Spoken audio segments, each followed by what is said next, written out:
കൈകൾ മാറ്റി മാറ്റി വെക്കണം. നെഞ്ചിൽ വെക്കണം, വയറിൽ വെക്കണം, കഴുത്തിൽ വെക്കണം.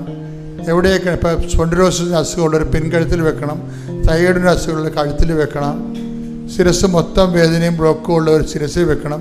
നെഞ്ചുവേദനക്കാർ ഹാർട്ടിന് ബ്ലോക്കുള്ള ഹാർട്ടിൽ വെക്കണം. കരളുകാരനുള്ളവർ നെഞ്ചിനെ കൊണ്ട് താഴെ വെക്കണം. ഉദര രോഗികൾ വയറിൽ വെക്കണം. ആരോഗ്യ കുഞ്ഞുങ്ങളില്ലാത്തവർ അടിവയറ്റിൽ വെക്കണം. അതുപോലെ എവിടെയാണ് രോഗം അവിടെയാണ് കൈവച്ച് മാറ്റി മാറ്റി വെക്കേണ്ടത്. അത് മാതാവിൻ്റെ മധ്യസ്ഥയിലാണ് ഞാൻ വെക്കുന്നത്, ഈശോൻ്റെ നാമത്തിലാണെന്ന് ഓർത്താൽ മതി. എന്ന് പറഞ്ഞ് ഞാൻ കൈകൾ എൻ്റെ ശരീരത്തിൽ വെക്കുന്നു, അതെൻ്റെ അമ്മയുടെ മധ്യസ്ഥയിലാണ്, അതെൻ്റെ ഈശോൻ്റെ നാമത്തിലാണ്. ഇനി നിങ്ങൾക്ക് രോഗം ഇല്ലെന്ന് വിചാരിച്ചോ, നിങ്ങളുടെ ബന്ധുക്കൾക്കോ വീട്ടുകാർക്കോ ആർക്ക്, നിങ്ങളുടെ സുഹൃത്തുക്കൾക്കോ ആർക്ക് രോഗം ഉണ്ടായാലും അവർ നിങ്ങളുടെ ജാമ്യം, ഇപ്പം ജിൻസി അല്ലേ, ജിൻസിയുടെ ജാമ്യത്തിലല്ലേ പ്രിൻസിക്ക് അനുഗ്രഹം കിട്ടിയത്. അപ്പം തീർച്ചയായിട്ടും അത് ട്രാൻസ്ഫറബിളാണ്. നിങ്ങളുടെ വിശ്വാസത്തിൽ നിങ്ങൾക്ക് വിശ്വാസം ഇല്ലാത്തവർക്ക് വേണ്ടി പ്രാർത്ഥിക്കാം. അവരെ കർത്താവ് നിങ്ങളുടെ അടിസ്ഥാനത്തിൽ വീണ്ടെടുക്കും. ശ്രുതിക്കട്ടെ ഹല്ലേലൂയ.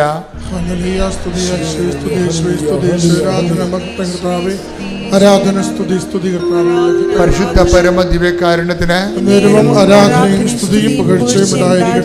മക്കളെ, നിങ്ങൾ കൈകൾ മാറ്റി മാറ്റി വെച്ചുകൊണ്ടിരിക്കണം. അച്ഛൻ പ്രാർത്ഥിച്ചുകൊണ്ടേയിരിക്കും. ഞാൻ ജനറലായിട്ട് പ്രാർത്ഥിച്ചുകൊണ്ടിരിക്കും. ചിലപ്പോൾ ഓരോ വിഷയങ്ങൾ പറഞ്ഞ് പ്രാർത്ഥിക്കും. അപ്പം അതനുസരിച്ച് മക്കൾ ഈ വളരെ ജാഗ്രതയുള്ളവരായിരിക്കണം. കർത്താവ് നിങ്ങൾ തൊടുന്ന അടിപ്പിണർ പോലെ വൈദാഘാതം പോലെ ദൈവികമായ ശക്തി ഓർക്കുക. അപ്പം മാതാവ് ജീവനോടെ പ്രത്യക്ഷപ്പെട്ട അൾത്താറിൽ കർത്താവ് ദിവ്യകാരുണ്യം ജ്വലിച്ചു നിൽക്കുന്ന സ്വർഗീയമായ നിമിഷങ്ങളിലേക്ക് നിങ്ങൾ വിളിക്കപ്പെട്ടിരിക്കുന്നത് നിങ്ങൾ വന്നതല്ല, നിങ്ങളെ കർത്താവ് വരുത്തിയതാണ്. അതുകൊണ്ട് തന്നെ ദൈവത്തിൻ്റെ കൃപയിലാണ് നിങ്ങൾ. ശ്രുതിക്കട്ടെ ഹല്ലേലൂയ. എൻ്റെ കർത്താവിൻ്റെ ഉന്നതമായ നാമത്തിൽ, സഭയുടെ അധികാരത്തിൽ, കുരിശിൻ്റെ അടയാളത്തിൽ, ദൈവത്തിൻ്റെ ശക്തിയാൽ ഞാൻ അങ്ങയുടെ മക്കൾക്ക് വേണ്ടി പ്രാർത്ഥിക്കുന്നു. കർത്താവ് നിന്റെ തിരുമുറുപാടുന്ന വലതുകരം അങ്ങയുടെ മക്കളുടെ ശിരസിൽ വെക്കണേ പ്രാർത്ഥിക്കുന്ന അനുഗ്രഹത്തിൻ്റെ അത്ഭുതകരം അങ്ങയുടെ മക്കളുടെ ശിരസിൽ വെക്കണേ പ്രാർത്ഥിക്കുന്ന കർത്താവ് ശിരസിൽ വെക്കണമേ. കർത്താവ് ശിരസിന് ബ്ലോക്കുള്ളവരെ, ശിരസ് ക്യാൻസർ ഉള്ളവരെ ഇപ്പോൾ കർത്താവ് നീ സ്പർശിക്കണമെന്ന് പ്രാർത്ഥിക്കുന്ന കർത്താവ് ദൈവത്തിൻ്റെ കണ്ണ് സ്പർശിക്കട്ടെ. ദൈവത്തിൻ്റെ ശക്തിയിലേക്ക് അടിപ്പിണർ പോലെ വൈദാഘാതം പോലെ ദൈവികമായ ശക്തി എനിക്ക് ഒഴുകട്ടെ. കർത്താവേ ഈ നിമിഷം സ്പർശിക്കണേ കർത്താവേ. ഉദര രോഗികളെ സ്പർശിക്കണമേ കർത്താവേ. ഉദര രോഗികൾ, ഉദരത്തിൽ പുണ്ണുള്ളവർ കർത്താവ്, അൾസർ രോഗികളെ സ്പർശിക്കണ കർത്താവേ. അൾസർ രോഗികളെ സ്പർശിക്കണ കർത്താവേ. അരസസ് രോഗികളെ സ്പർശിക്കണമേ കർത്താവേ. നടുവേദനക്കാരെ സ്പർശിക്കണമേ കർത്താവേ. ഈശോ കുടലിലിപ്പ് കുരുക്കുള്ളവരെ സ്പർശിക്കണ കർത്താവേ. കോളം രോഗികളെ സ്പർശിക്കണ കർത്താവേ. ഈശോ എല്ലാ മക്കളെയും ശബ്ദം നിന്റെ ദൈവികമായ ശക്തി കൊടുക്കട്ടെ കർത്താവേ. കരരോഗികളെ സ്പർശിക്കണമേ, ഉദര രോഗികളെ സ്പർശിക്കണമേ, ഹൃദയ രോഗികളെ സ്പർശിക്കണമേ, തൈറോയ്ഡ് രോഗികളെ സ്പർശിക്കണമേ.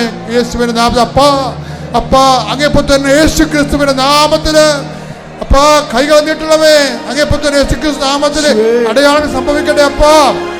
അപ്പാ സ്വർഗീയപ്പ അങ്ങേപ്പുത്രനായ യേശു ക്രിസ്തു നാമത്തില് നടുവേദനകള്, കിഡ്നി രോഗങ്ങള്, ഹൃദയ രോഗങ്ങള്, മക്കളില്ലാത്തവര്, വിവാഹമൊത്തു വരാത്തവര്, ജോലിയില്ലാത്തവര്, സാമ്പത്തിക തകർച്ചയുള്ളവര്, മക്കളെ കുറിച്ച് വേദന അനുഭവിക്കുന്നവര്, കേസാക്കപ്പെട്ടിരിക്കുന്നവര്, ജയിലിലായിരിക്കുന്നവര്, തടസ്സങ്ങളുള്ളവര്, സമാധാനമില്ലാത്തവര്, യേശുവിന്റെ ഉന്നതമായ നാമത്തിൽ സഭയുടെ അധികാരത്തിൽ കുരിശിന്റെ അടയാളത്തിൽ ജീവിത ദുരിതങ്ങള്, ജീവിത തടസ്സങ്ങള്, എല്ലാ ജീവിത ദുരിതങ്ങള് യേശുവിന്റെ നാമത്തിൽ മാറിപ്പോകട്ടെ.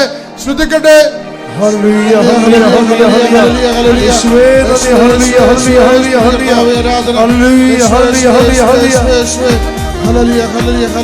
കഴിഞ്ഞ ദിവസങ്ങളിൽ എബി എന്നും പറഞ്ഞ ഒരു സഹോദരൻ സാക്ഷ്യം പറഞ്ഞു. എബിയുടെ സാക്ഷ്യം എന്ന് പറയുന്നത്, എബി മാളയിലുള്ള ആളാണ്. നിങ്ങളത് യൂട്യൂബിലുണ്ട്, നല്ല സാക്ഷ്യമാണ്. എബിയുടെ പ്രശ്നം, എബി ഒക്ടോബർ 2021 അയാളെ ഖത്തറിൽ വർക്ക് ചെയ്യുന്ന ഒരു ഓഫീസറാണ്. പെട്ടെന്ന് ആളെ കൊളാപ്സായിപ്പോയി. കോവിഡ് പിടിച്ചാണെന്ന് തോന്നുന്നത്. കോവിഡിൻ്റെ മൂർധന്യ സമയത്താണ് എബി കൊളാപ്സായി പോകും. പുള്ളിക്ക് ഇങ്ങനെ ഇതിൻ്റെ ഈ റെസ്പിറേറ്ററി പ്രോബ്ലംസ് ഉണ്ടാകുന്നത് പുള്ളിക്ക് ഫീൽ ചെയ്യുന്നുണ്ട്. പക്ഷേ പുള്ളിയുടെ ഡ്യൂട്ടി കുറച്ച് കടുത്ത ഡ്യൂട്ടി ആയത് കാരണം അങ്ങനെ പെട്ടെന്ന് ഹോസ്പിറ്റലിലേക്ക് അഡ്മിറ്റ് ചെയ്യാൻ പറ്റുന്ന സാഹചര്യമല്ല. അതുകൊണ്ട് പുള്ളി അതും കൊണ്ട് നടന്ന് പെട്ടെന്ന് പുള്ളി ഫെയ്ഡായിപ്പോയി, വീണുപോയി. പിന്നെ ഇയാൾ ആംബുലൻസിലാണ് കൊണ്ടുപോണത്. ഖത്തർ ഹോസ്പിറ്റലിലേക്ക് കൊണ്ടുപോകും. കൊണ്ടുപോയി കഴിയുമ്പോൾ അവിടെ പുള്ളി ഉടനെ കോമയിലായിപ്പോവും. അതായത് പൾസ് ഡൗൺ ആകും, പ്രഷർ ഡൗൺ ആകും, പിന്നെ ഈ ഓക്സിജൻ കിട്ടണില്ല. പക്ഷേ എന്നിട്ട് ഇയാളെ കൊണ്ടുപോയി ഒരു ടെൻറ്റിലാണ് ഇടണത് പുറത്ത്. കോവിഡ് കാലത്തിൻ്റെ അവസ്ഥ അറിയാമല്ലോ, ഹോസ്പിറ്റലിലെ ബെഡെല്ലാം തീരും. പിന്നെ അവിടേക്കാണ് സ്വദേശി വിദേശി പ്രശ്നം വരണത്. അപ്പോഴവിടെ കാലങ്ങളിലെല്ലാം ഈ വിദേശ രാജ്യങ്ങളിലെല്ലാം സ്വദേശികളെ എടുത്ത് കട്ടിലേക്ക് കിടത്തിയിട്ട് വിദേശികളെ കൊണ്ടുവന്ന് കൂടാരത്തിലിടും. ചത്തെങ്കിൽ ചത്ത്, ഉണ്ടെങ്കിൽ ഉണ്ട്. ട്രീറ്റ്മെൻറ്റ് നമ്മൾ കടന്നു പോകുന്നൊരു കാലമാണ് കോവിഡ് കാലം. നമ്മൾ ആരുമൊക്കെ ആണെന്നും പറഞ്ഞ് നടന്ന ഒരു കാലമുണ്ട്. പക്ഷെ നമ്മൾ അന്യനാട്ടിൽ ചെന്ന് കഴിയുമ്പോൾ എന്തെങ്കിലും സംഭവിക്കുമ്പോൾ നമ്മളവർക്കും PR കിട്ടിയിട്ടുണ്ട്, നമ്മൾ അവിടുത്തെ പൗരനാണ്, ആന കൂനെന്നൊക്കെ പറഞ്ഞാലും എന്തെങ്കിലും സംഭവിച്ചു കഴിഞ്ഞാൽ നീ എത്രാമത്തെ പൗരനാണെന്ന് അവർ പറയും നിന്നോട്. അതാണ് വിഷയം. നീ എത്രാമത്തെ പൗരനാണെന്ന് പറയും. 1ാമത്തെ പൗരനാണോ, 2ാമത്തെ പൗരനാണോ, 3ാമത്തെ പൗരനാണോ? ദൈവ പൈതലെ ബേസിക്കായിട്ട് ഓർക്കുക, നിൻ്റെ കയ്യിരിക്കുന്ന കാർഡല്ല നിനക്ക് തന്നിരിക്കുന്ന വേറൊരു കാർഡുണ്ട്. ഇത് നീ ആരാണെന്ന് പറഞ്ഞിട്ടുണ്ട്. നീ എനിക്ക് ബഹുമാന്യനാണ്, നീ എനിക്ക് പ്രിയങ്കരനാണ്, ഏത് കോവിഡ് വന്നാലും. റോമ 8:32 നമുക്ക് യേശുക്രിസ്തുവിന് നൽകിയവൻ അവനോടുകൂടെ സമസ്തവും നമുക്ക് നൽകുകയില്ലേ? ശ്രുതികടെ റോമ 8:32 സ്വപുത്രനെ പോലും ഒഴിവാക്കാതെ എന്ന് പറഞ്ഞ സ്വപുത്രനെ പോലും ഒഴിവാക്കാതെ നമുക്കെല്ലാവർക്കും വേണ്ടി അവനെ ഏൽപ്പിച്ചു തന്നവൻ അവനോട് കൂടെ സമസ്തവും നമുക്ക് ദാനമായി നൽകാതിരിക്കുമോ? കൈയടിച്ച് ശ്രദ്ധിക്കട്ടെ. ഹല്ലേലൂയ.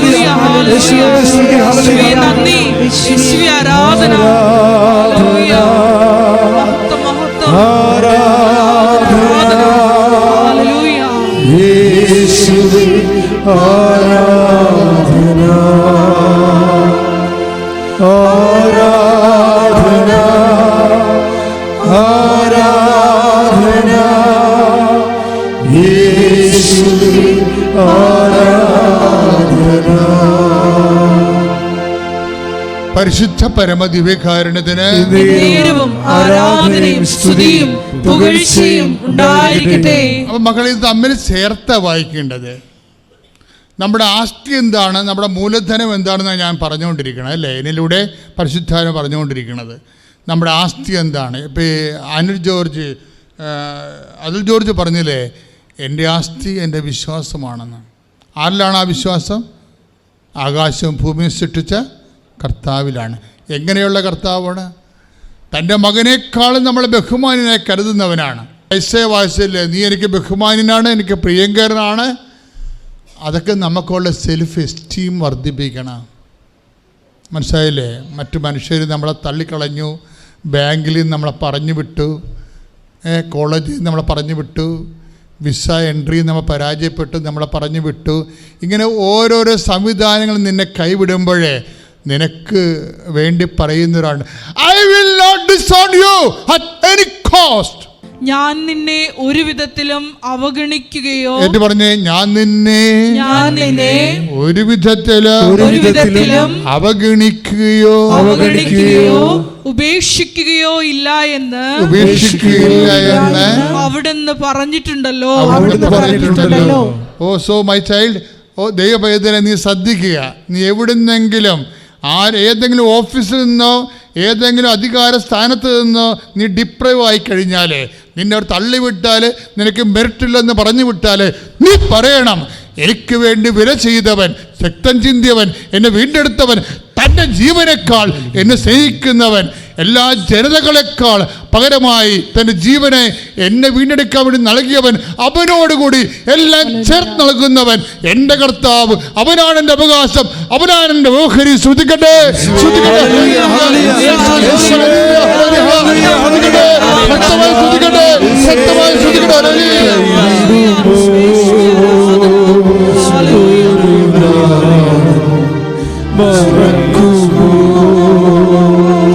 ഞാൻ നിന്നെ കൈവിടുമോ ഒരു നാളും മറക്കുമോ? ആരും മറന്നാലും മറക്കാത്തവൻ അന്ത്യത്തോളം കൂടെയുള്ളവൻ. അത് നെഞ്ചത്ത് വെച്ചുകൊണ്ട് ആരും മറന്നാലും മറക്കാത്തവൻ അന്ത്യത്തോളം കൂടെയുള്ള. ഞാൻ നിന്നെ ഒരുമിച്ച് ഞാൻ നിന്നെ കൈവിടുമോ ഒരു നാളും മറക്കുമോ? പരിശുദ്ധ പരമ ദിവ്യകാരുണ്യത്തിന് ആരാധനയും സ്തുതിയും പുകഴ്ചയും ഉണ്ടായിരിക്കട്ടെ. അപ്പൊ എബി എന്ന് പറയുന്ന സഹോദരൻ ഖത്തറിലെ ഓഫീസ് എന്ത് കോമയിലായിപ്പോയി, ഓർമ്മ പോയെന്ന 18 ദിവസം ഓർമ്മയില്ലാതെ കിടന്നു. മൂക്കിൽ കൂടി ശ്വസിക്കുന്നു, അവരിനെ ട്യൂബിലൂടെ ഭക്ഷണം കഴിക്കുന്നു, ശരീരം വെട്ടുതടി പോലെ ഇങ്ങനെ കിടക്കുകയാണ്. ഡോക്ടർമാർക്കൊന്നും ചെയ്യാനേ പറ്റണില്ല. അപ്പോൾ ആസിഫ് ഡെഡ് എന്ന രീതിയിലാണ് അവർ ട്രീറ്റ് ചെയ്യണത്. ഡെഡ് ബോഡി ആണെന്ന രീതിയിലാണ് ട്രീറ്റ് ചെയ്യണത്. പിന്നീട് ഒരു ദിവസം ഇവർ ഓൺലൈൻ ഉടമ്പടി എടുക്കും. അവർക്ക് അറിയത്തില്ല, കൃപാസനത്തെക്കുറിച്ച് അറിയത്തില്ല. ആരുമൊക്കെ പറഞ്ഞിട്ട് ആസ്ട്രേലിയയിൽ നിന്നൊരു ലിങ്ക് കൊടുത്ത് എന്നാൽ അവിടെ സാക്ഷ്യപ്പെടുത്തി. ആ ചേട്ടൻ തന്നെ വന്നിട്ടുണ്ടായിരുന്നു കഴിഞ്ഞ ദിവസം ഇവിടെ. തടിയനായ മുഖനായ ഒരു മനുഷ്യൻ, അദ്ദേഹം തന്നെ സാക്ഷ്യം പറയണത്. അതായത് ഒരു ലിങ്ക് കൊടുത്തിട്ട് വൈഫ് ഓൺലൈൻ ഉടമ്പടി എടുക്കും. ഓൺലൈൻ ഉടമ്പടി എടുത്ത രാത്രി, ഡേറ്റ് ഉണ്ട്, അതിൻ്റെ ടൈമുണ്ട്. ആ ടൈമിൽ പെട്ടെന്നൊരു മിന്നൽ കയറിയിട്ട് ഈ മനുഷ്യന് ബോധം വെക്കും. ബോധം വെക്കണ മുമ്പ് അദ്ദേഹം പറയുന്ന കാര്യമുണ്ട്. അതായത് അദ്ദേഹം സാക്ഷ്യത്തിൽ പറഞ്ഞ വിഷയമുണ്ട്. അതായത് ഡോക്ടർ അവസാനം ഡെഡായെന്ന് വിചാരിച്ചുകൊണ്ട് ഇയാളുടെ ട്യൂബെല്ലാം ഊരി മാറ്റും. ട്യൂബെല്ലാം ഊരി മാറ്റിയിട്ട് അത് ആ ട്യൂബ് ഊരി മാറ്റണതിന് സെക്കൻഡുകൾക്ക് മുമ്പാണ് ഒരു ഓൺലൈൻ ഉടമ്പടി എടുക്കുന്നത് വൈഫ്. പക്ഷേ ഈ മനുഷ്യൻ്റെ മനസ്സിൽ ഉടനെ മാതാവിന് ഈ മനുഷ്യൻ മനസ്സിൽ കാണും. കാര്യം ഓർമ്മയില്ല. എബി പറയണത് എൻ്റെ പേര് പോലും എനിക്ക് ഓർമ്മയില്ലെന്നാണ് പറയണത്. നീ ഒന്ന് ചിന്തിച്ച് ആ സിറ്റുവേഷൻ കണ്ട. നമ്മൾ പേര് വലിയ കാര്യമാണെന്നൊക്കെ പറഞ്ഞ് നടക്കില്ലേ. എൻ്റെ പേര് വിളിച്ചില്ല, എൻ്റെ പേര് പറഞ്ഞില്ല, എന്നെ വീട്ടിൽ വന്ന് ക്ഷണിച്ചില്ല, ഇങ്ങനെ പേര് വെച്ചുള്ള കളികൾ എന്തുമാത്രമാണ് ഉള്ളത് ഇല്ലേ. നമ്മുടെ പേര് നമുക്ക് എന്തോ ആനക്കാര്യമാണെന്ന് നമ്മൾ ധരിച്ചിട്ട് പേര് അവഗണിച്ചാൽ നമ്മൾ അവോയ്ഡ് ചെയ്തതിൻ്റെ പേര് നമ്മൾ ഫൈറ്റിനൊക്കെ ഇറങ്ങും. പേര് പ്രശ്നമാണ്. പക്ഷേ ഈ പേര് ഒരു കാലത്ത് നമ്മൾ മറന്നു പോകും. മറ്റുള്ളവർ മറക്കണതിൻ്റെ കാര്യമില്ലല്ലോ. മറ്റുള്ളവർ മറന്നു പോകുമെന്ന് പറഞ്ഞ് നമ്മൾ കേസ് കൊടുക്കാനോ പോകുകയോ അല്ലെങ്കിൽ നിങ്ങളുടെ ബന്ധുക്കളായിട്ട് വീട്ടിൽ പോകാതിരിക്കുകയോ അങ്ങനെ ചെയ്തിട്ടേ കാര്യമില്ല. മറ്റുള്ളവർ മറക്കണ പോട്ടാ, നിങ്ങൾ തന്നെ നിങ്ങളുടെ പേര് മറക്കുമെന്നാണ് പറയണത്. എബി പറഞ്ഞില്ലേ, 18 ദിവസമായിട്ട് എൻ്റെ പേര് തന്നെ ഞാൻ മറന്നുപോയി, വെറുതെ തടി പോലെ കിടക്കുകയാണ്. ഓർക്കണം കേട്ടോ, പേര് വെച്ച് കളിക്കുന്നവരൊക്കെ ഓർത്തേക്കണം. വലിയ പേരും നിലയൊക്കെ ഉണ്ടായിരുന്ന ആളാണ്. പേരാണ് അവൻ ആദ്യം കളഞ്ഞത്. പ്രകൃത്യാ ദൈവമായിരിക്കവേ അവൻ ദൈവത്തോടുള്ള സമാനത മുറുകെ പിടിക്കേണ്ട കാര്യമായി പരിഗണിച്ചില്ല.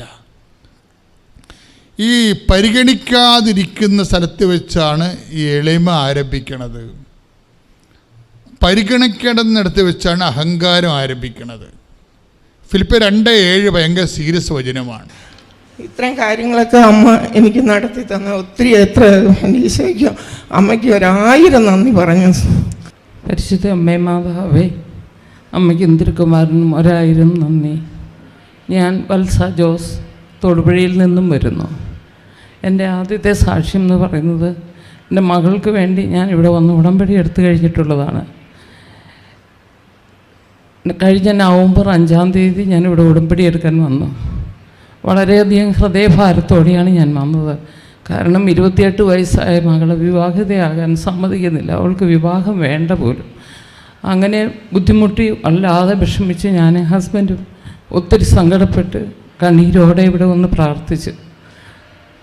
അവളുടെ ബർത്ത്ഡേ ഡിസംബർ 29-ാം തീയതി ആയിരുന്നു. അന്ന് രാത്രിയിൽ ഞാൻ ഉറങ്ങാൻ കിടക്കുമ്പോൾ വളരെ ഭാരപ്പെട്ടാണ് കിടന്നത്. രാത്രിയിൽ ഞാൻ സ്വപ്നം കണ്ടത് ഞാനിവിടെ മുട്ടേ നിൽക്കുന്നതും ബഹുമാനപ്പെട്ട ജോസഫ് അച്ഛൻ എൻ്റെ മുമ്പിൽ മുട്ടേ നിന്ന് എൻ്റെ തലയിൽ കൈവച്ച് നെറ്റിയിൽ കൈവച്ചിട്ട് ചോദിച്ചു, എന്താ മകളെ നിൻ്റെ വിഷമമെന്ന്. അപ്പം ഞാൻ പറഞ്ഞു, എനിക്ക് എൻ്റെ മകൻ മരിച്ചുപോയി എന്ന്. എനിക്ക് ഈ മകൾ കഴിഞ്ഞിട്ട് ഒരു മകനുണ്ടായി. 16 ദിവസം ജീവിച്ച ഒരു മകൻ മരിച്ചു പോയിരുന്നു. പക്ഷെ അതിനുശേഷം എനിക്ക് ഇപ്പോൾ 21 വയസ്സായൊരു മകൻ കൂടിയുണ്ട്. ആ സങ്കടങ്ങളെല്ലാം എന്നെ വിട്ടുപോയെന്നായിരുന്നു ഞാൻ കരുതിയിരുന്നത്. അപ്പോൾ അച്ഛനോട് ഞാൻ എന്നിട്ട് ആ സ്വപ്നത്തിൽ തന്നെ ഞാൻ ഓർക്കുകയാണ്, ഞാനെന്തിനാണ് അച്ഛനോട് ഈ എൻ്റെ മരിച്ചുപോയ മകനെ പറ്റി ഇപ്പോൾ പറയുന്നതെന്ന്. അപ്പോൾ അച്ഛൻ എന്നോട് പറഞ്ഞു, നിനക്ക് 2 മക്കളെ കൂടി ദൈവം തരുന്നുവെന്ന്. എനിക്ക് പെട്ടെന്ന് ഞാൻ അടികെ എഴുന്നേറ്റു. അപ്പോൾ 5 മണി രാവിലെ 5 മണിയായിരുന്നു. പിന്നെ ഞാൻ പ്രാർത്ഥനയ്ക്ക് എഴുന്നേൽക്കുകയും ഒരുങ്ങുകയൊക്കെ ചെയ്ത് ഹസ്ബൻഡിനോട് ഈ വിവരവും പറഞ്ഞു. ഞാനിത് മറ്റാരോടും പങ്കുവെച്ചില്ല. പിന്നെ മകൾക്ക് വേണ്ടി വീണ്ടും പ്രാർത്ഥന തുടർന്നിരുന്നു. ഈ 23-ാം തീയതി മോൾ പറഞ്ഞു, എനിക്ക് വിവാഹത്തിന് സമ്മതമാണ്, നിങ്ങൾ എനിക്ക് വേണ്ടി കല്യാണം ആലോചിച്ചോളാമെന്ന്. അതൊരു വലിയ സന്തോഷവും സമാധാനവുമായി ഞങ്ങൾക്കിപ്പോൾ അനുഭവപ്പെടുന്നു. ആ സാക്ഷ്യം പ്രധാനമായി അത് പറയാനാണ് ഞാനിപ്പോൾ ഇയാൾ തലയിൽ നിൽക്കുന്നത്. ഇതുകൂടാതെ ഇതിനോട് ചേർന്ന് ഒരുപാട് ചെറിയ ചെറിയ അനുഗ്രഹങ്ങൾ എൻ്റെ വീട്ടിൽ സംഭവിച്ചു. പ്രത്യേകിച്ച് എൻ്റെ കുടുംബത്തിൽ ഒരുപാട് സങ്കടങ്ങളുണ്ടായിരുന്നു. കാരണം സഹോദരങ്ങളുമായിട്ട് അത്ര വലിയ അടുപ്പമൊന്നും ഉണ്ടായിരുന്നില്ല. 3 വർഷമായി തുടരുന്ന ഒരു അകൽച്ച. അത് ഈ ഉടമ്പടി എടുത്ത് പ്രാർത്ഥിക്കാൻ തുടങ്ങിയത് പിന്നെ അത്ഭുതകരമായി മാറുകയും എല്ലാവരുമായും സൗഹൃദത്തിലാകുകയും ചെയ്തു. പിന്നെ ഇവിടെ ജെറീക്കോ പ്രാർത്ഥനയുടെ സമയത്ത് നവംബർ 14-ാം തീയതി ഞാൻ പ്രാർത്ഥന ചൊല്ലി മുറ്റത്തൂടെ ഇങ്ങനെ ഭവനത്തിന് ചുറ്റും നടക്കുമ്പോൾ വല്ലാതെ വയറുവേദനയും പെട്ടെന്നുണ്ടായത് ഒരു യൂറിനറി തടസ്സവും നടുവിന് വേദനയും സഹിക്കാൻ വയ്യാത്ത വിധമായി. രാത്രിയിൽ അത് കൂടിക്കൂടി വന്നു. ഉടമ്പടി വസ്തുക്കൾ, നേർച്ച വസ്തുക്കളെല്ലാം ഞാൻ ഉപയോഗിച്ചു, തൈലം പുരട്ടി. അത് കഴിഞ്ഞപ്പോൾ ഞാൻ സാവധാനം ഉറങ്ങി. രാവിലെ ആയപ്പോൾ ഒരു വിഷമവും ഇല്ല എനിക്ക്. അങ്ങനെ ഒരു സംഭവം നടക്കാത്ത പോലെ എല്ലാം സൗഖ്യപ്പെടുകയും ചെയ്തു. പിന്നെ എൻ്റെ 2 കൈകളും ഈ ഷോൾഡറിന് താഴേക്ക് 1 വർഷമായിട്ട് എപ്പോഴും ഒരു ചൊറിച്ചിലായിരുന്നു. എന്താ അലർജിയെന്നൊന്നും ഞാൻ ഡോക്ടറെ ഒന്നും കാണിച്ചില്ല. എപ്പോഴും ഇങ്ങനെ ചൊറിഞ്ഞുകൊണ്ടേയിരിക്കും. അപ്പോൾ ഞാനെപ്പോഴും പറയും, ഇത് എന്തൊരു അസുഖമാണ്, ഇത് ഡയബറ്റിക് പിഗ്മെൻറ്റേഷൻ ആയിരിക്കും, കളർ ചേഞ്ച് കൊണ്ട്. എൻ്റെ നീസ് ഇവിടെ വന്ന് ആദ്യം ഉടമ്പടി എടുത്തത്. അവൾ വന്നപ്പോൾ എനിക്ക് ഇത്തിരി തൈലം തന്നായിരുന്നു. അത് ഞാൻ പുരട്ടി. ഞാനത് ഓർത്തില്ല. പിന്നീട് എൻ്റെ കൈ ചൊറിയുന്നില്ലെന്നുള്ളതാണ് പിന്നെ ഞാൻ ഒരാഴ്ചയൊക്കെ കഴിഞ്ഞപ്പോഴാണ് ഞാൻ അറിയുന്നത് എൻ്റെ കൈക്ക് ചൊറിച്ചിലേ ഇല്ല. അത് മറന്നുപോയിരുന്നു ഞാൻ. അങ്ങനെ ഒരു വലിയ അത്ഭുതം അങ്ങനെ സംഭവിച്ചു. അത് ആ മോൾ എനിക്ക് വേണ്ടി പ്രാർത്ഥിച്ചുകൊണ്ടാണോ, അവളുടെ പ്രാർത്ഥനയോടെ തന്നെ ആ തൈലത്തിൻ്റെ വിശുദ്ധി കൊണ്ടാണോ, അതെനിക്കറിയില്ല.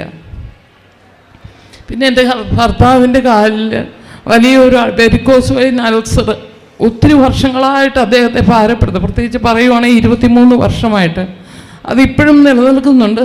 പക്ഷേ അൾസർ, വലിയ അൾസറായിരുന്നതെല്ലാം കുറഞ്ഞു. മരുന്ന് ഉപയോഗിക്കുന്നുണ്ടായിരുന്നു. എത്ര മരുന്ന് ഉപയോഗിച്ചാലും വേദനയായിരുന്നത്. ഇപ്പോൾ അത് വളരെയധികം കുറഞ്ഞിട്ടുണ്ട്. തീർത്തും മാറിയിട്ടില്ല. പക്ഷെ മാതാവ് മാറ്റിത്തരുമെന്ന് ഉറച്ച് ഞാൻ വിശ്വസിക്കുകയാണ്. പിന്നെ ഞാൻ ഉടമ്പടി എടുത്ത് പോയി ഒരു 2 ആഴ്ച കഴിഞ്ഞപ്പോൾ എൻ്റെ ബ്രദർ കലശലായ നടുവേദനയും വയറുവേദനയായിട്ട് ഡോക്ടറെ കാണാൻ പോയി. അപ്പോൾ അവൻ്റെ പ്രോസ്റ്റേറ്റ് വളരെയധികം വലുതാണെന്നും അതൊരു ക്യാൻസർ സാധ്യതയിലാണെന്നും ഡോക്ടർ ദൂരേക്ക് ബ്ലഡ് ടെസ്റ്റ് എഴുതി കൊടുത്തു. വല്ലാതെ ഭാരപ്പെട്ട് അവൻ വീട്ടിൽ വന്നപ്പോൾ ഞാൻ തൈലം വെച്ച് പ്രാർത്ഥിച്ച്, നീ ഭയപ്പെടുകയൊന്നും വേണ്ട, എല്ലാ ടെസ്റ്റും നോർമലാകും, നീ മാതാവിനോട് പ്രാർത്ഥിക്കുക, ഞാനും പ്രാർത്ഥിക്കാമെന്ന് പറഞ്ഞു. അതിനുശേഷം 2 ദിവസം കഴിഞ്ഞപ്പോൾ അവൻ പെട്ടെന്ന് പറഞ്ഞു എന്നോട്, ഞാൻ ഉടമ്പടി എടുക്കാൻ പോവുക ചേച്ചി എന്നും പറഞ്ഞ് അവൻ ഇവിടെ വന്ന് ഉടമ്പടി എടുത്തു.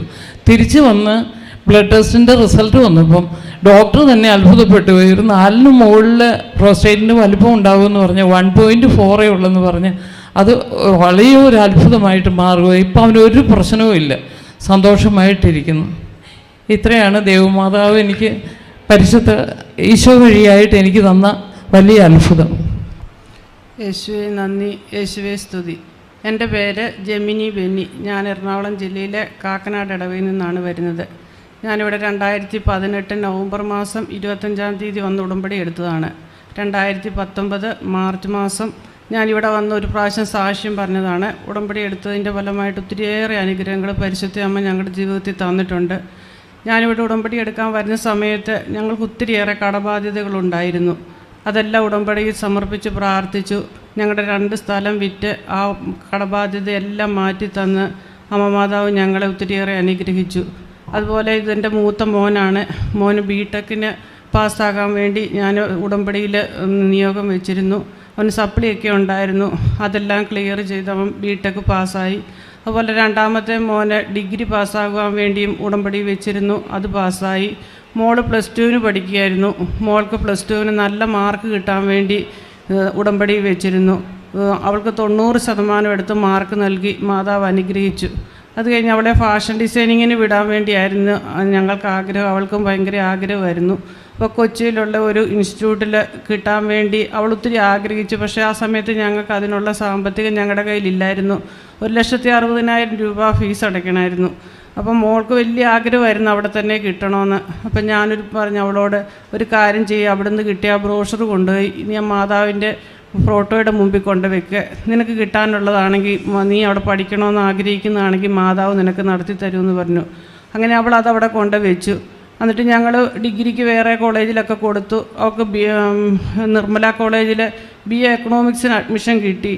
പക്ഷേ അതിന് മുമ്പ് തന്നെ അതിന് 1 ദിവസം മുമ്പ് ഇവള് ആഗ്രഹിച്ച കോളേജുകാർ ഞങ്ങളെ വിളിക്കുകയും ഞങ്ങൾക്ക് ആ ഫീസൊക്കെ പല ഇൻസ്റ്റാൾമെൻ്റായിട്ട് അടയ്ക്കാനുള്ള അവസരം അവർ തന്നു. അങ്ങനെ അവിടെ കയറി ഇപ്പോൾ ആ കോഴ്സ് പൂർത്തിയായി അതിൻ്റെ ഇൻറ്റേൺഷിപ്പ് ചെയ്യാൻ വേണ്ടിയുള്ള ഇതിലേക്കൊക്കെ ആയിരിക്കുകയാണ്. അതുപോലെ ഞങ്ങളുടെ കടങ്ങൾ ഒത്തിരിയേറെ ഈ സമയത്തിലൂടെ ഞാൻ ആദ്യം സാക്ഷ്യം പറഞ്ഞു കഴിഞ്ഞുള്ള സമയത്ത് ഞങ്ങൾക്കുണ്ടായിരുന്ന സ്ഥലം വിറ്റ് കുറേയേറെ കടങ്ങളെല്ലാം വീട്ടാൻ ഞങ്ങൾക്ക് മാതാവ് അനുഗ്രഹം തന്നു. പിന്നെ ഇതെൻ്റെ മൂത്ത മോനാണ്. മോന് 2021 ഡിസംബർ മാസം 11-ാം തീയതി ചെറിയൊരു ജലദോഷവും തലവേദനയൊക്കെ ആയിട്ട് വന്നു. അപ്പോൾ ഞങ്ങൾ അടുത്തുള്ള ഒരു ഹോസ്പിറ്റലിൽ കൊണ്ട് മരുന്ന് മേടിച്ചു. ഇപ്പോൾ വൈറൽ ഫീവർ ആയിരിക്കും എന്നും പറഞ്ഞ് അവർ മരുന്ന് തന്നു. പക്ഷേ 2 ദിവസമായിട്ട് ഇവൻ്റെ തലവേദന മാറുന്നില്ല. മരുന്നെല്ലാം ഇട്ട് ട്രിപ്പ് ഇട്ടു. പക്ഷേ വീട്ടിൽ തിരിച്ചു കൊണ്ടുവന്ന് ഞങ്ങൾ രാത്രി 1 മണി വരെ അവിടെ കിടത്തിയിട്ട് വീണ്ടും തിരിച്ചു കൊണ്ടുവന്നു. അപ്പോൾ വീട്ടിൽ വന്നു കഴിഞ്ഞിട്ട് ഇവനെ നമ്മൾ വിളിക്കുമ്പോൾ ഇവൻ റെസ്പോണ്ട് ഒന്നും ചെയ്യുന്നില്ല. ചെറിയ കുട്ടികളെ വിളിക്കുന്ന പോലെ വിളിക്കുമ്പോൾ ഒന്ന് നോക്കും, വീണ്ടും തല കുമ്പിട്ടിരിക്കും. ഞാൻ പറയുന്നൊന്നും അവന് മനസ്സിലാകുന്നില്ല. ചോദിക്കുമ്പം തലവേദനയുണ്ടോ എന്ന് ചോദിക്കുമ്പോൾ വെറുതെ തലയൊന്നാട്ടി കാണിക്കും. അപ്പം ഞാൻ കൃപാസനത്തിലെ ഉടമ്പടി പ്രാർത്ഥന വെച്ച് അത് കേട്ടോണ്ട് യൂട്യൂബിൽ കണ്ടുകൊണ്ട് ഞാനിങ്ങനെ അടുത്ത് കിടക്കുവാണ്. അപ്പോൾ കുറേ സമയമായിട്ട് ഇവൻ എണീക്കുന്നില്ല. അപ്പം ഡോക്ടർ പറഞ്ഞു വൈറൽ ഫീവറിൻ്റെ ആയതുകൊണ്ട് ക്ഷീണം കാണും, അതുകൊണ്ട് നിങ്ങൾ ഫ്രൂട്ട്സൊക്കെ കൊടുത്താൽ മതി, അവൻ ആയിക്കോളും എന്ന് പറഞ്ഞു. അപ്പോൾ ഞാൻ ഫ്രൂട്ട്സൊക്കെ കൊടുക്കുമ്പോൾ അത് മേടിച്ച് കഴിക്കും. കുറച്ച് കഴിയുമ്പോൾ അത് ഛർദ്ദിക്കും. പിന്നെ ഉച്ചയ്ക്ക് കഞ്ഞി കൊടുത്തു. ആ കഞ്ഞി മാത്രം കുറച്ച് കുടിച്ചു. പക്ഷേ പിന്നും ഇവൻ ഇങ്ങനെ കിടക്കുക. ഇവൻ എത്ര വിളിച്ചിട്ടും ഇവൻ എണീറ്റിരിക്കുന്ന ബാത്റൂമിൽ പോകുന്നവരെ ഞങ്ങൾ പിടിച്ചു കൊണ്ടുപോയാണ് ബാത്റൂമിൽ കൊണ്ടുപോയി ആക്കുന്നത്. ഇവനോട് ഒരു കാര്യം ചോദിച്ചാലും ഇവനത് മനസ്സിലാകുന്നില്ല ഞങ്ങൾ ചോദിക്കുന്നത് എന്താണ്. അപ്പോൾ വീണ്ടും ഞങ്ങൾ ഹോസ്പിറ്റലിൽ കൊണ്ടുപോയി. അപ്പോൾ അവിടെ ചെന്നപ്പോൾ അവരൊന്നും കൂടെ ട്രിപ്പ് ഇട്ടു. തലവേദനയ്ക്കുള്ള മരുന്ന് കൊടുത്തിട്ടും തലവേദന മാറുന്നില്ല. അപ്പോൾ അവർ പറഞ്ഞു, അപ്പം ഇവൻ പിന്നെ വീണ്ടും ഇവൻ ഡബിൾ വിഷൻ കാണാൻ തുടങ്ങി. അപ്പം ഡോക്ടർ പറഞ്ഞു ചിലപ്പം വൈറൽ ഫീവർ തലയ്ക്ക് പിടിച്ച് മെനിഞ്ചൈറ്റീസ് പോലെ എന്തെങ്കിലും ആയതായിരിക്കും, നിങ്ങളൊരു കാര്യം ചെയ്യുക, ഒരു MRI എടുത്ത് നോക്കുക, അതിന് സൗകര്യമുള്ളിടത്ത് കൊണ്ടുപോകാൻ പറഞ്ഞു. അപ്പോൾ ഞങ്ങൾ എറണാകുളം ലിസി ഹോസ്പിറ്റലിൽ കൊണ്ടുപോയി. അവിടെ കൊണ്ടുപോയി അഡ്മിറ്റ് ചെയ്തു. അന്ന് രാത്രി അവിടെ കിടന്നപ്പോൾ ഒരു ചെറുതായിട്ടൊരു കുറവുണ്ട്. അപ്പോൾ അവർ പിറ്റേ ദിവസമാണ് MRI എടുത്തത്. MRI എടുത്തപ്പം MRI എടുക്കുന്ന സമയത്തെല്ലാം ഞാൻ പ്രത്യക്ഷീകരണ പ്രാർത്ഥന ചൊല്ലി പ്രാർത്ഥിച്ചുകൊണ്ടിരിക്കുമായിരുന്നു. MRI എടുത്തപ്പോൾ അവർ പറഞ്ഞു ബ്രെയിനകത്തൊരു മുഴയുണ്ട്, എത്രയും പെട്ടെന്ന് സർജറി ചെയ്യണം, നാളെ തന്നെ ചെയ്യണം. നാളെ ഒരു സർജറി പറഞ്ഞിട്ടുണ്ട്, അപ്പം നാളെ തന്നെ ഇതും ചെയ്യണം. എന്തെങ്കിലും ഇവനിപ്പം നിൽക്കുന്ന സ്റ്റേജ് നിങ്ങൾ കണക്കാക്കണ്ട, എപ്പോൾ വേണേലും ഈ സ്റ്റേജ് മാറാം, അതുകൊണ്ട് എപ്പോൾ ചെയ്യാൻ വേണം, അതിന് മുമ്പ് വേണമെങ്കിൽ അതിന് മുമ്പ് ചെയ്യണം, ആ രീതിയിലേക്കാണ് കാര്യങ്ങൾ പോയിക്കൊണ്ടിരിക്കുന്നതെന്ന് പറഞ്ഞു. അപ്പം ഞാനും മോളും വീട്ടിലാണ്, ഇവൻ്റെ പപ്പയും അനിയനും കൂടെയാണ് ഹോസ്പിറ്റലിൽ. അപ്പോൾ ഇവനെ ഉടൻ തന്നെ അവർ പറഞ്ഞ് ICUവിലേക്ക് മാറ്റണമെന്ന് പറഞ്ഞ് റിസൾട്ട് വന്നപ്പോഴേ. അപ്പോൾ തന്നെ ഞങ്ങളെ വിളിച്ച് ഞാനും മോളും കൂടെ വേഗം തന്നെ ഹോസ്പിറ്റലിൽ ചെന്നു. അപ്പോൾ തന്നെ ഇവനെ ICUവിലേക്ക് മാറ്റി. അപ്പോൾ ആ സമയത്ത് ഞാൻ എൻ്റെ കയ്യിൽ ഉടമ്പടി തൈലം ഉണ്ടായിരുന്നു, അതൊക്കെ ഇവൻ്റെ നെറ്റിയെ ഞാൻ തേച്ച് കൊടുത്തു. എന്നിട്ട് ഇവനെ വേഗം തന്നെ ICUവിലേക്ക് മാറ്റി. രാത്രി മുഴുവനും ഞാനും മോളും കൂടെ ഒരു തുള്ളി പോലും ഉറങ്ങാണ്ടിരുന്ന് ഞങ്ങൾ കൃപാസനത്തിലെ ഈ ഉടമ്പടി ധ്യാനം കൂടിക്കൊണ്ടിരിക്കുക. അപ്പം ഞാൻ പഴയ ഒരു ഉടമ്പടി ധ്യാനം അച്ഛൻ നടത്തിയത് കൂടുക. അപ്പോൾ അതിനകത്ത് അതെടുക്കുമ്പം കിട്ടുന്നത് ഈ യുദ്ധവും നമ്മൾ ജയിക്കും എന്നുള്ള ഒരു ടൈറ്റിലോട് കൂടി ഒരു ധ്യാനമാണ്. അത് ഞാൻ കൂടി വെളുക്കുവോളം അത് തന്നെ കൂടിക്കൊണ്ടിരുന്നു. അത് കഴിഞ്ഞ് പിറ്റേ ദിവസം ചൊവ്വാഴ്ചയാണ്. അപ്പോൾ രാത്രിയായപ്പം ഡോക്ടർ പറഞ്ഞു അവന് കുറച്ച് മാറ്റം വന്നിട്ടുണ്ട്, ഒരു കാര്യം ചെയ്യാം, നമുക്ക് പിറ്റേ ദിവസത്തേക്ക് മാറ്റി വെക്കാം, കാരണം ഇത് കുറച്ച് സമയം എടുക്കുന്ന സർജറിയാണ്, അതുകൊണ്ട് ഒരു ദിവസം കൂടെ ആണെങ്കിലും കുഴപ്പമില്ലെന്ന് പറഞ്ഞു.